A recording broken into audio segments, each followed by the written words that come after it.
I'm Chanel Cleeton, and this is the story behind my stories.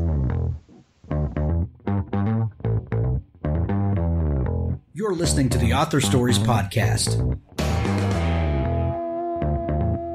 bringing you the story behind the stories and the storytellers.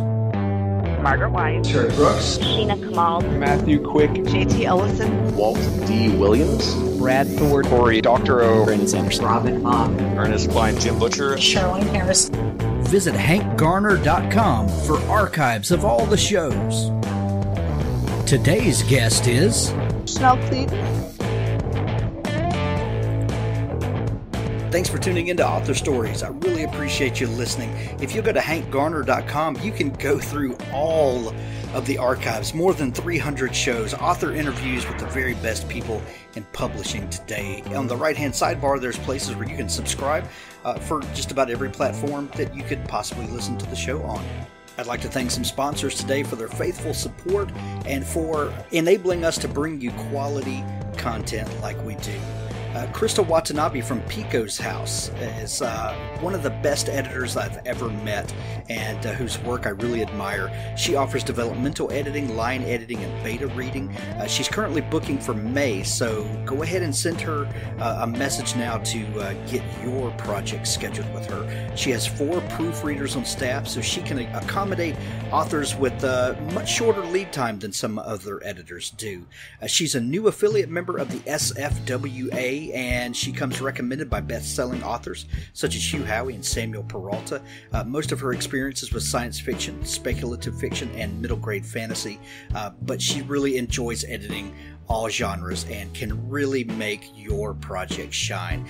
If you will mention Author Stories when booking your editing services, you can receive a $75 discount on manuscripts over 60,000 in length, or a $25 discount on short stories. Pico's House, Pickoshouse. Please tell Crystal that you heard about it on Author Stories. Also, the Debt Collector series by Chuck Buda. Debt is a death sentence. Michael Wright lives the American dream. He works hard every day but still lives paycheck to paycheck. The bills keep piling up, and now his 10-year-old daughter requires surgery to save her life. Michael is in a race against time to find money, but how far is he willing to go? Is he prepared to do whatever it takes? Can he defeat a menacing evil that stands in his way? The Debt Collector series is a gripping tale of psychological horror, raising questions about our modern lifestyles and the terrifying possibilities that hit too close to home. One reader described it as if serial killers and Wall Street made friends. Pay up and die, delinquent, bankrupt. The Debt Collector series is available in paperback and ebook formats exclusively from Amazon, or free through Amazon Kindle Unlimited. Walk Beside Me by Christine Handy. Willow Adair has a picture-perfect life, or so it seems. A stunning model turned wife and mother, she lives in a beautiful home with her husband and 2 kids in historic Bexley, one of the wealthiest neighborhoods in Columbus, Ohio. On the outside, she has everything. On the inside, she struggles with issues of self-worth. Spurned by her neglectful husband and hated by her rebellious teen daughter, Willow never feels she is good enough. She fears everyone she loves will leave.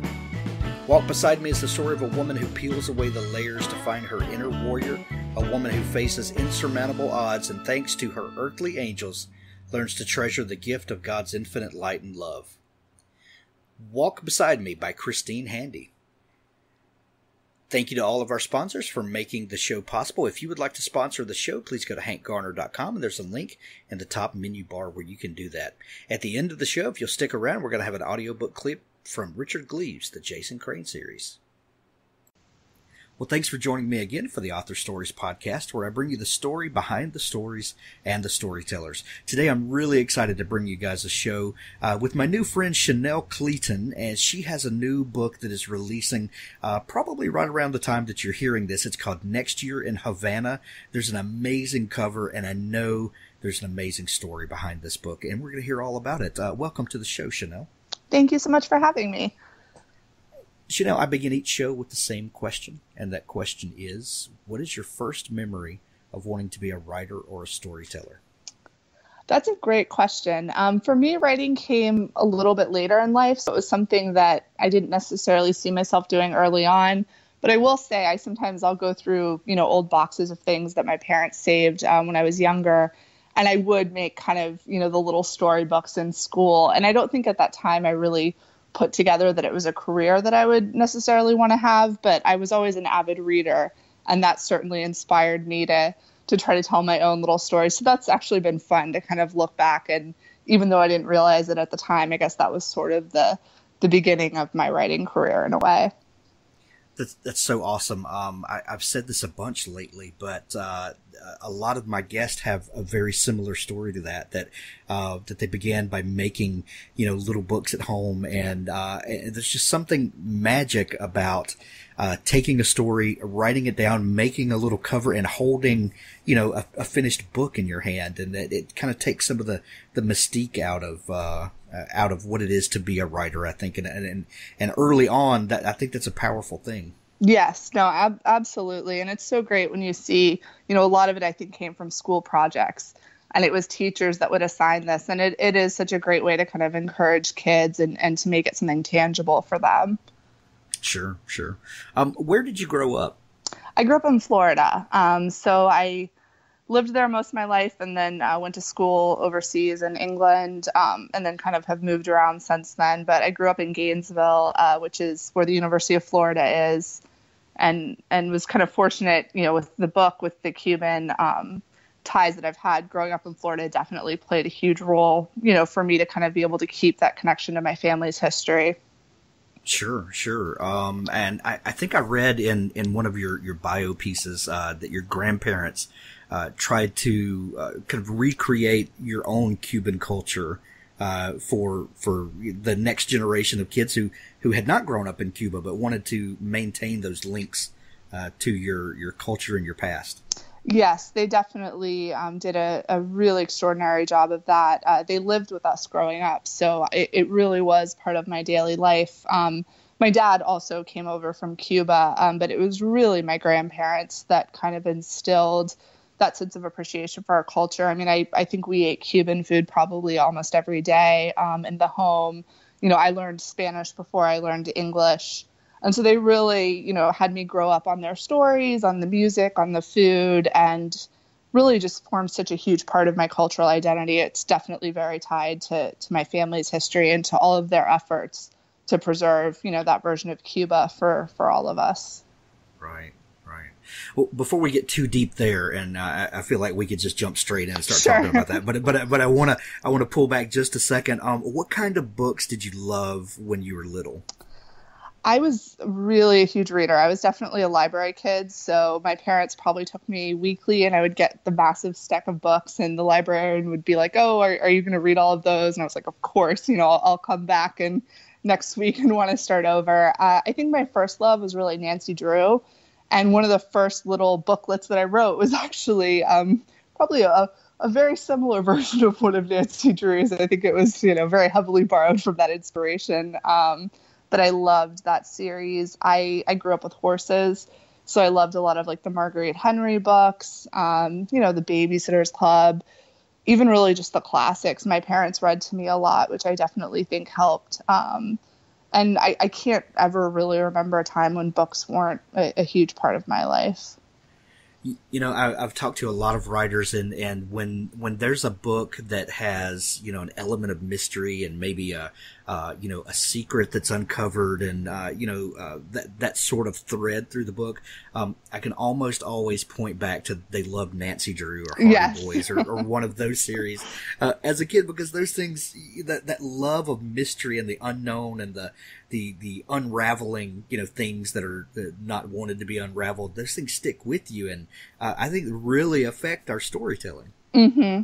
No, I'm still a really big mystery reader. And even though, the books I write right now aren't specifically in the suspense genre, I find it so helpful from a craft perspective to take some of those tools and put them into my own writing. Well, that's one of the beautiful things about writing is, genre doesn't have to be so strict and narrow. You can have a historical, fiction or romance or science fiction or fantasy. And, when you weave an element of mystery in there, I think it enhances the story and, really pulls people in because people love to for there to be a secret that they get to feel like they're being a part of the uncovering as they read through the book. Yes, no, absolutely. As a reader, that's definitely kind of one of my favorite things. You mentioned earlier that you studied abroad. Where did you go and what did you study? I did my undergrad and my master's in London. So I did my undergrad at Richmond, the American International University in London. And that was an amazing experience because it's a very diverse school. It's an international university. So we had kids from all over the world. And it was just really great to be exposed to so many different cultures and so many different experiences. And my major was international relations. So it was particularly helpful because you'd be sitting in classes talking about political events and you would have, people from those countries being able to share firsthand experiences. It was incredibly fascinating. And then I did my master's degree at the London School of Economics, and I did that in global politics. So kind of a similar thing where I was really fortunate to just have an amazing faculty and amazing student body to share some of these experiences with. What was it about the global politics aspect that intrigued you? I've always loved international politics. I think probably it's the same thread that's made me a writer, which is I think at its heart, it's really about people and understanding why they do the things they do and their motivations, their inspirations, their aspirations. And so I think I kind of keep coming back to that in my career, just sort of that kind of fascination. I know when I work with my characters, that's really what sort of draws me into the story. And that's what I loved about politics. And then also, I think, too, the appreciation for history. So much of the discipline of international relations is influenced by history and understanding historical events and looking to the future to either avoid them or, see what has worked in the past. Yeah. I would imagine being a kid that grew up in Florida in very much American, place, but with immigrant parents and grandparents, and then being bilingual. You said you spoke Spanish before you spoke English. So my first inclination when you said England was, I bet that was a complete gear shift to a very British setting. But being that it was an international college and you had all these places, I bet that just kind of felt natural to you. It did. It really did. And my kind of focus when I was there was the Middle East. So it was a little bit different. You're correct in that it was definitely, but not the way I thought. Yeah. No. It was a little bit of a different discipline for me, but I just loved it. I've always loved learning about new places. And I think that definitely is tied to my heritage.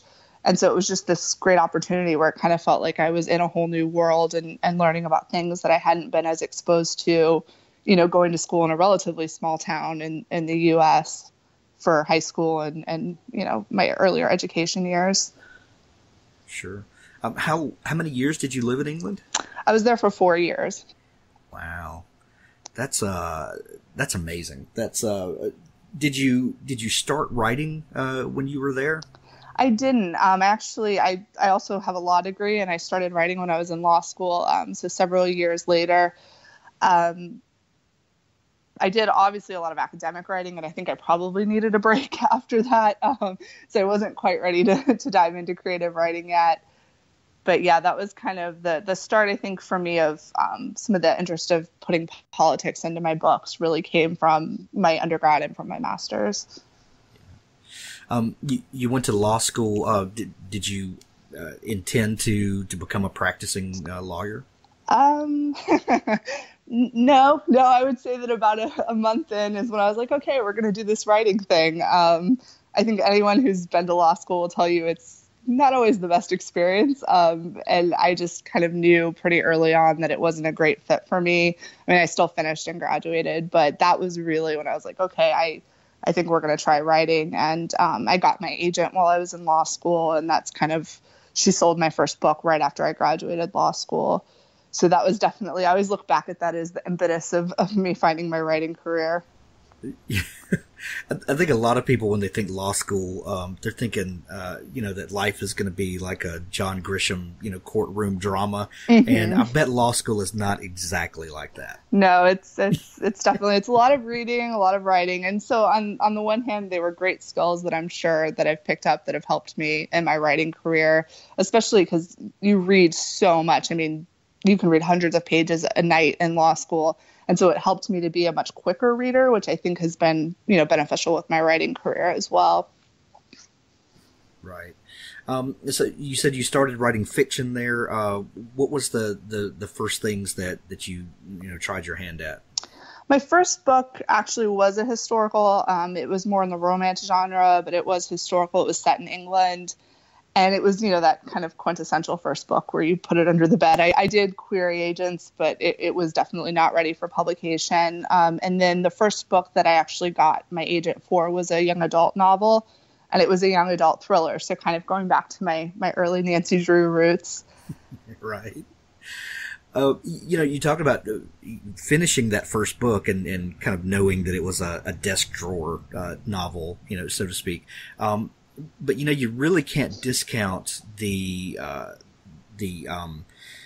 accomplishment of setting out to write something and seeing it all the way through the end. And I think most people have one of those novels that it's not going to get published, but you cannot discount what it did for you as a writer in just teaching you to get to the end of something. Yes, no, I think absolutely. And I think the other thing that was really helpful was it kind of introduced me to the business side, which I was not as knowledgeable about when I started working on the book. And I had one of those disastrous queries that kind of broke every query rule on how you should format it and what you should say. And so I think after that, it was really those first rejections that motivated me to get much more serious about the business of writing. I did an internship with a New York literary agency, which was huge. I was able to read manuscripts and do reader reports for the agent that I worked for. And that really helped me to kind of understand what they were looking for and what was maybe missing in my own writing and kind of take it to that next level. So I think the rejections were just kind of a great motivator, I guess, to look at writing from a different perspective, not just as an artistic endeavor, but also how do you formulate a query? How do you formulate a synopsis? How important are those first 30 pages? That sort of thing. I would think that's invaluable to see the manuscripts that come in that are lacking, and then see the ones that make it, and actually getting to see, kind of day in and day out what things work and what things don't. That has to be invaluable experience. It really was, and I think for me it kind of propelled me forward at a faster rate because I had that opportunity. I did a remote internship. I was in law school when I was doing it. So I was able to do it all from home because I know for a lot of people that's obviously a barrier. Not everyone's able to go to New York to work with a literary agent. I certainly wasn't able to, but I did it remotely for about a year. And it was just an incredible experience. I got to see work on it with their agents, which was really helpful. It made me a much more analytical reader, and it taught me a lot more about my craft. So that's one of the things I always highly recommend. I understand the time commitment is sometimes tough, but if you have an opportunity like that, I do think it really helps writers to kind of and see the business side of what we do. Yeah. So the young adult thriller that you wrote, where did the idea for that come from, and did that get published? It didn't. So that book did not sell. My next book is the one that my agent sold as my first published novel. I've been through, definitely the trenches of, having the excitement of getting an agent, and then that moment when the book doesn't sell, and what do you do next? But that is not an uncommon story. No, and once that happens again, to a lot of people. I look at all of the kind of setbacks in my career, and I think they've actually been really, really beneficial for me. At the time, obviously, you're like, this is horrible, but looking back, it really, all of those things kind of helped me because I think that gave me a very strong sense of perseverance, which, regardless of what point you're at this, in your career, obviously you're going to have those setbacks, you're going to have those disappointments. And I think the most important thing is just being able to kind of move forward and what's the next project? What am I going to be excited about? How am I going to retool my career and have it go in a new direction? And I loved that book. I mean, it was fun to work on. It was just a tough market, I think. And, sometimes, you don't know why a book doesn't sell. It just doesn't. And you kind of have to come to peace with that and move forward. But it was fun. It was one of those things. I was like walking in my neighborhood and I saw kind of an ominous looking creek and kind of macabre. But I was like, oh, what if there was a dead body there? And that was sort of, writers with their imaginations. That was sort of what sparked the book. And like I said, probably heavily drawing from the Nancy Drew. I had a female high school student who became a sleuth in the novel. So yeah, just one of those learning experiences for sure. Yeah, and I just wrote down what the voices in my head told me to. Yes. Why are you looking at me for? But you made some really great points there, and the obviously learning from your mistakes and working to become a better writer is crucial. But just sticking to it, most people give up, and there was a great story that Ray Bradbury told about when he was beginning. And trying to get short stories published. And he said that he would write one short story every week of the year. And at some point during that year, a switch flipped and he became a better writer. And he gave the challenge, to other people to do that. He said, because I defy you to write 50 bad stories in a row. You just can't do it. Eventually you're going to, if you just don't give up, eventually you'll hit it, so, yeah, that's great advice for sure.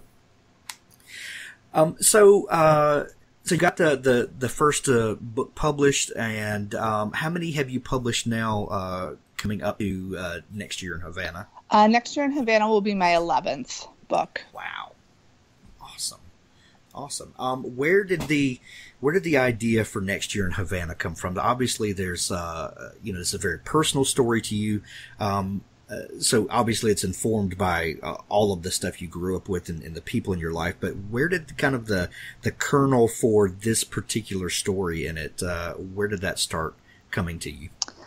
It was the summer of 2016, and it was kind of just a fortuitous alignment of the stars. A lot of things kind of came together at once. I was at the end of my last romance contract and kind of trying to decide what I was going to do next. And at the same time, I have a large extended family, and we do family reunions every once in a while. And when the travel was starting to open up to Cuba, we planned to do a big family reunion to Cuba. And in those discussions, this story came out that my father told me that I'd actually never heard before, which was that right before my grandparents and my father and some of the extended family left in 1967, they all, in the middle of the night, got together and snuck into the backyard of their home and buried a bunch of valuables in the backyard. And the reason was, when you left Cuba, you couldn't take anything valuable with you. They couldn't take their wedding rings, anything. And they thought that they would just be gone for a short amount of time. So they all, in the middle of the night, so that they wouldn't get in trouble, buried items. And, my dad told me and was just joking, like, oh, when we go back to Cuba for this reunion,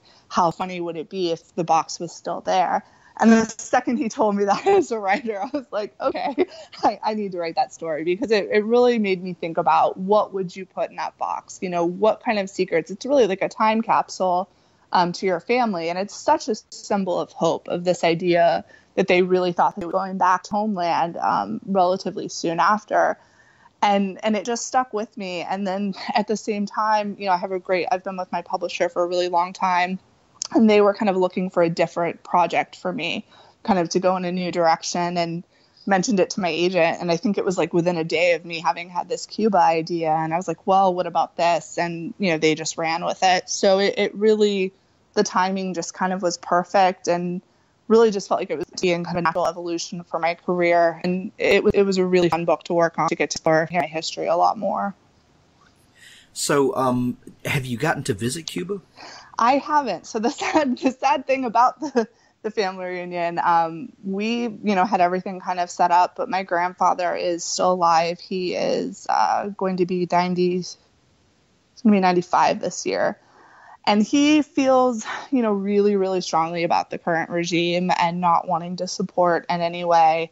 And I understand that. I mean, I will say Cuba is the top of probably my bucket list period of things that I want to do. My father hasn't been back since he left either.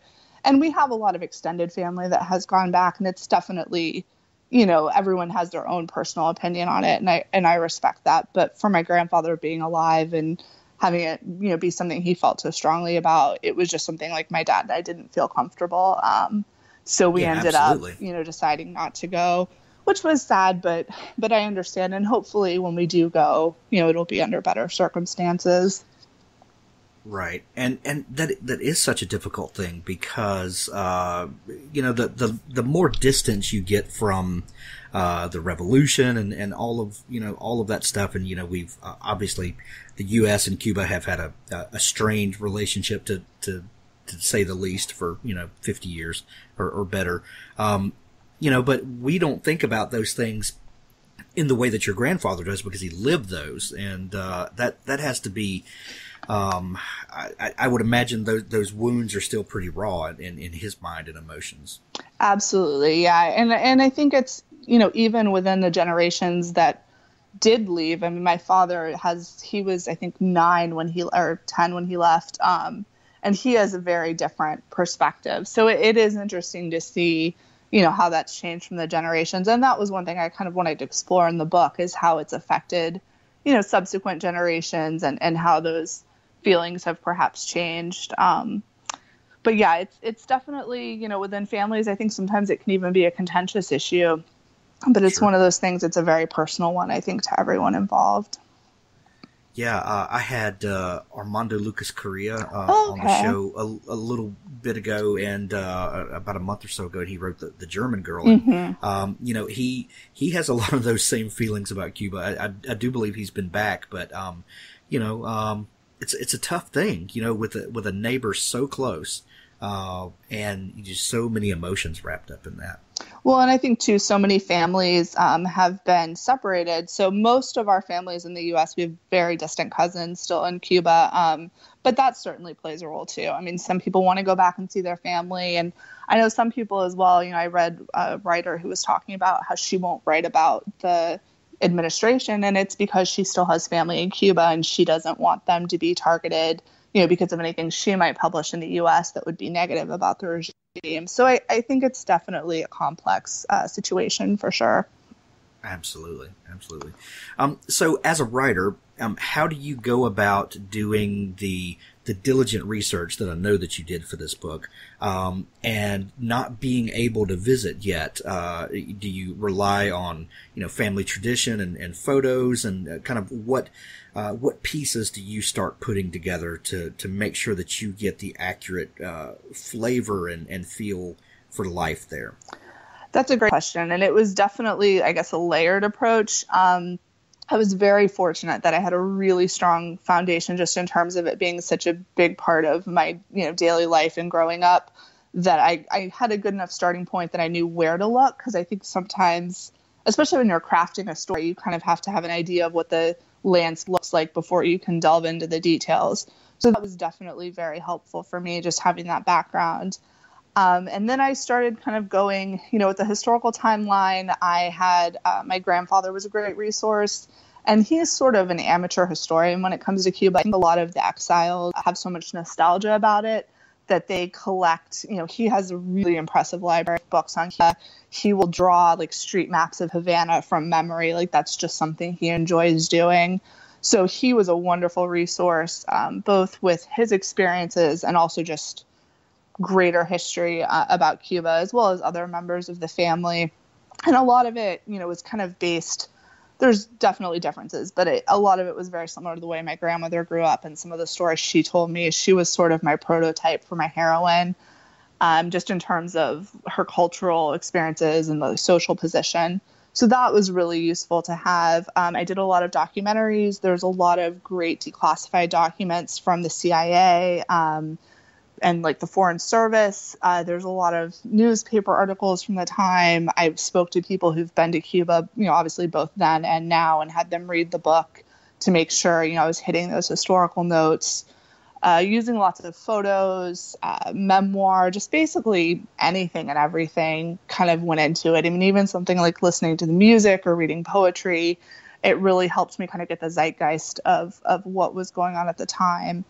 And there's a lot of really great activism coming out of Cuba right now. So that was a wonderful window into what life is like for everyday Cubans. And at the time I was writing the book, it was definitely in the national discussion because that was really when Obama was opening up relations.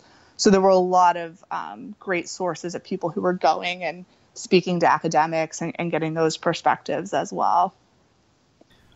When you start researching and putting together the bones of the story, what was maybe something that surprised you that maybe you learned about Cuba or life in Cuba that you had maybe never thought of before? There was honestly a lot. And what really kind of happened that I loved creatively was that I felt like my journey became a lot like my contemporary heroine. So in the story, she goes back to Cuba to scatter her grandmother's ashes. And she's kind of like me, second generation, grew up in the U.S., has not been back yet, and learns her family history while she's there. And what happened with me researching was I got to see a completely different side from the version that my family had necessarily given to me. I think there's a sense perhaps of romanticism with some of the older generation once they've left. And so when I got my Cuban history, that kind of got passed down to me from my family, there was a lot of focus on the revolution, but I didn't really have as clear a picture of how tumultuous things were even before that. And so doing research in the historical timeline, it really made me appreciate the fact that, this was an ongoing thing that they pretty much lived through their entire lives. And maybe because my grandparents sort of became so used to it, it didn't even stand out to them to like really highlight that when they would pass the history down. But it was incredibly interesting, and it really made me appreciate how much insecurity and how many struggles they lived through. And, just how impressive it was that they accomplished all that they did and that they, were able to raise their family and how much they sacrificed, given, how difficult the situation was for so long. And then I think with the contemporary storyline, I wasn't as aware of how difficult things really still were. I think a lot of times, you get very divergent narratives in the U.S. about Cuba, about contemporary Cuba. You get the narrative that's like, well, they have better health care and the literacy rate is so high. And those things are all true and certainly admirable. But when you kind of start to drill down at some of the problems in those systems, you really see that, well, yes, on paper, these things are really good. There are still real problems that need to be fixed and need to be worked on. And that was very eye-opening, I think. Just really kind of, it elicited a sense of frustration, I think, because you just really felt like it is still such a struggle for the Cuban people. And I think for me, coming from a family of exiles, so much of my view was coming from the exile perspective, but doing research for this book really made me think more about what it would be like to have stayed behind and how that would have influenced you. Yeah. I think also that it's probably very easy when you have a villain type figure, at least how you perceive it. So a Castro or the folks involved in the regime there, it's easy to focus all the attention on them and then not see the realities of life before them and all of that. It's just really, it kind of like Nazi Germany, I guess, not comparing Cuba to Nazi Germany, but I'm saying that, it's easy to focus on Hitler, and not focus on all of the things that allowed a Hitler to come into power. Once you focus there, you kind of, you lose sight of all of the other things that could be wrong. No, I think that's very true. And there's so much nuance to Cuba, and it goes beyond, you have the internal side of it where you look at Cuban politics, but then there's also all the external factors of the relationship they have on the world stage and how that's influenced so much. It's definitely a complex situation. And I think you're right that when you've lost so much at the hands of one individual, it's very easy for that to become, and understandably so, for that to become kind of the dominant force in your narrative. But it is tough now because I think there are so many issues that if the regime ever does fall, you're still going to have to deal with all of these things. And one of the really important things for me working on the book was I wanted to make sure that I showed different perspectives, because I think that it is easy to just say, Fidel Castro was a bad guy. But the reality is he was someone who saw problems in the country, had a different perspective of how he wanted to bring about change and help people. and it did not work out, you know, necessarily the way that maybe even he intended. That was one of the interesting things with my research, was how many of the revolutionaries, I would listen to some documentaries, and how many of them were like, we had a different idea, but we didn't really think through how we would address all of these problems. And it just kind of turned out differently, you know, than we necessarily thought it would, and was kind of a bigger task to address than we realized it would be. So I think there's just a lot of, you know, human error and frailty and, you know, human emotion that goes into this stuff. And like I said earlier, that's what I loved about politics. And that was one of the really interesting things about this book, was getting to have different characters who looked at a problem and had, you know, were on opposite sides of it, but both had that love and that sense of patriotism for their country. Well, you know, and it's such a weird time that we live in now, Chanel, where it's so easy to just scream at each other, the folks that disagree with us, that we lose sight of the fact that people that disagree with us might even have the same goal in mind. They just have a different perspective on how to achieve it, and not that we need to just give in to each other willy-nilly. I think debate is crucial, but, you know, I think we lose sight of the fact that these people are humans just like us, and we all want to be safe and prosperous, and we want to be happy and, you know, live with our families. And, you know, books allow us to see people that are opposite from us and realize their humanity again. Mm-hmm. No, and I think that's absolutely. And I always try to think, you know, regardless of what kind of book you're writing, you know, the villain, as someone, and I cannot remember whose quote this is, but there's that great quote about how the villain is the hero in their own story. And I think that's always so important for us to remember as creators, you know, when we're looking at our characters and their motivations, is, you know, what is behind this, and what are their intentions, even though they might become perverted in some way. You know, what is actually within the character. Exactly. So the idea for this story began with this, you know, family story about hiding valuables before they left. How long did it take for this story to really, you know, come together, and you realize that, okay, I understand what the narrative is now, and I'm ready to approach it? It was actually pretty quick for me. I wrote the first chapter and kind of sent that to my publisher, and then they gave me the go-ahead. But I think pretty much, I don't know, within a few days of coming up with the idea, it was pretty fully formed. I don't really plot very much. I'm very much a pantser, so I sort of had the skeleton and shape of the dual timelines. I knew what the contemporary storyline would be and what the historical storyline would be. And then I just kind of dove in, and that was the great thing, was once I started writing, little tiny things would kind of pop up, and I would follow those threads a little bit. But it was one of the easier books for me to write, in terms of just kind of feeling like it was very clear in my mind, and I felt like I really knew the characters going in, which was really helpful. Yeah. You talked about the dual timelines. Are there any things that you have to do to take special care that you keep those two stories separate, but intertwining along the way? You know what I mean? Like handling the dual timelines. Is there any special skill that you develop when doing that, or does it just kind of unfold naturally? It was definitely challenging. I kind of likened it to working with a Rubik's Cube, because knowing when to pivot the scenes was often difficult. And I work in Scrivener, so it was really nice because I could kind of easily move the scenes around. I color-coded them. And there were times that something would happen in the contemporary storyline, and I would be okay, I need to move that, you know, a few chapters down to make it more cohesive with the historical timeline. But I think the biggest thing for me, and I highly recommend this for anyone doing a dual timeline story, is that I read it through where I just read all of the historical scenes and I just read all of the contemporary scenes in one go.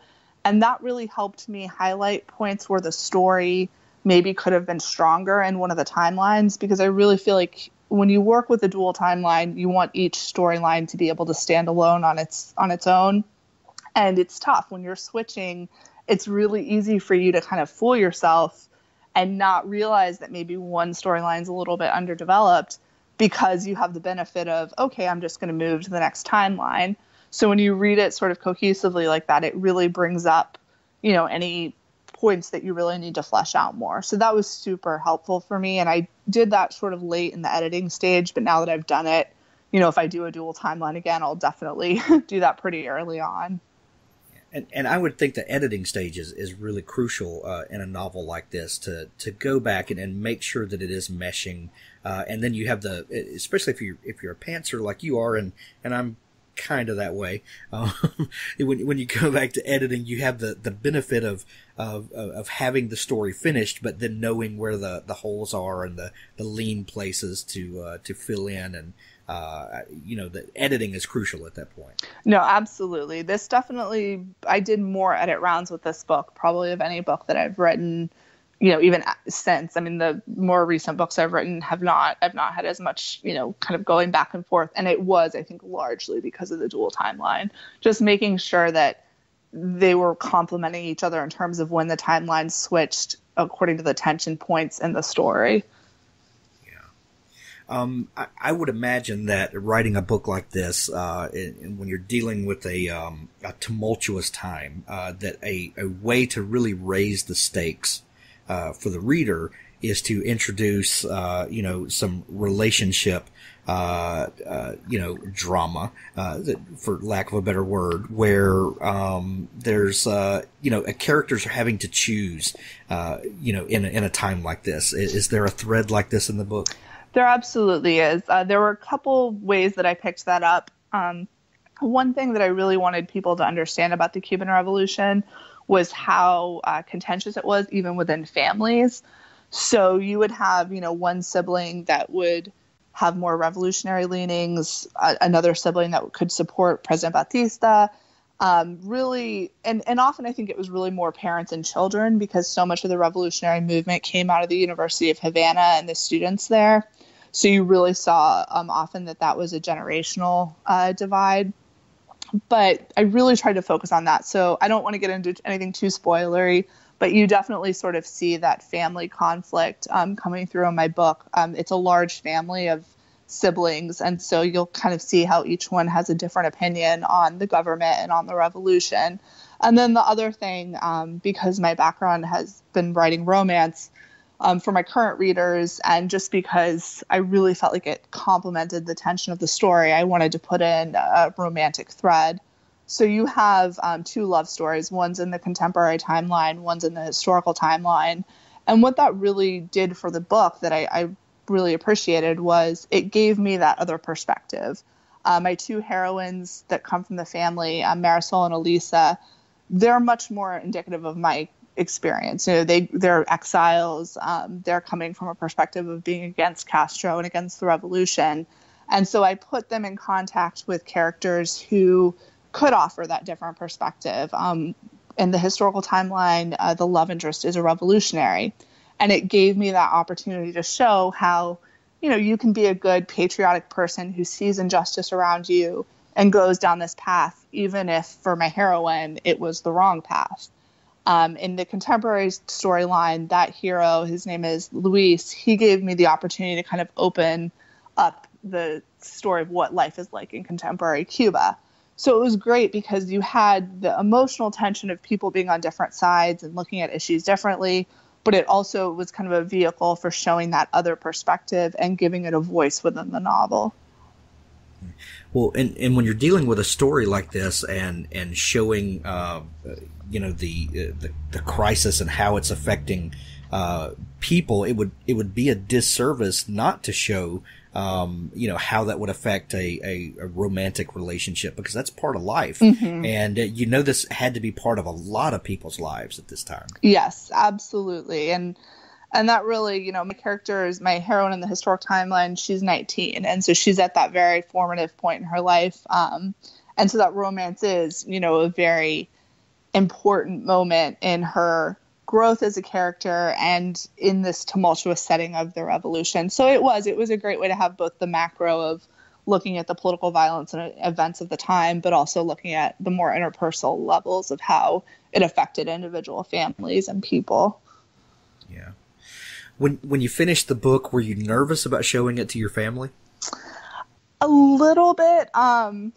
Yeah, I mean, I would say I was a little bit nervous, just because wanting to make sure, you hit the right notes and also that, there were no issues. I will admit, I think that my grandfather probably isn't thrilled that one of the characters is a revolutionary. And he was also upset that I told everyone that our stuff is buried in the backyard. He didn't like that I included that. He was like, they're going to know now to dig it up. And I was like, I think by now it's probably not there, but I don't know. Sorry. So yeah, there was a little bit of that.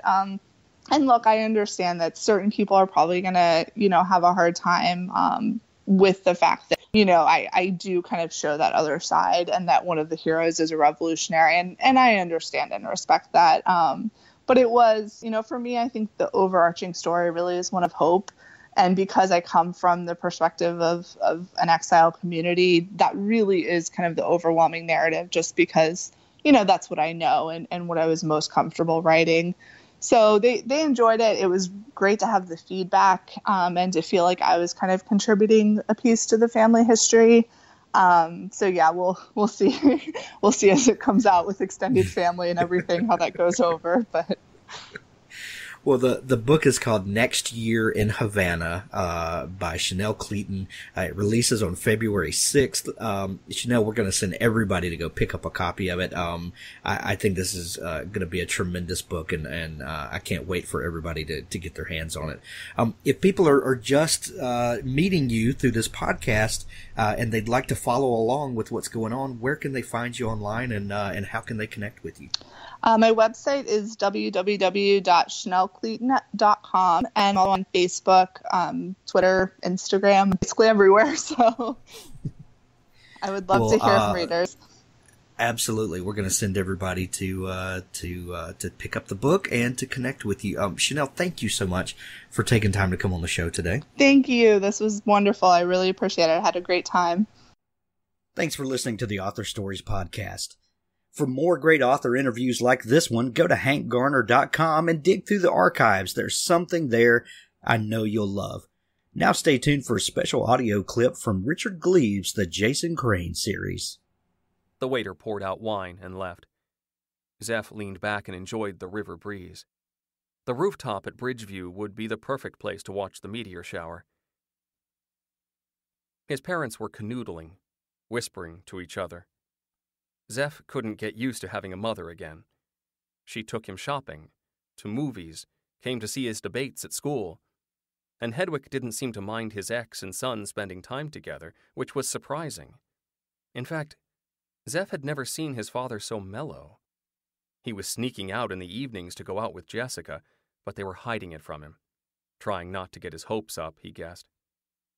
He wasn't sure how he felt about the idea of his parents back together. I liked those scars. He'd wanted it for so long that he should have been overjoyed at the time. But he felt Kind of only was a not nagging on my sense of to-do something list. brewing. Kind of was Of going to tectonic Sonic and getting a forces damn shifting under slushy, his but feet.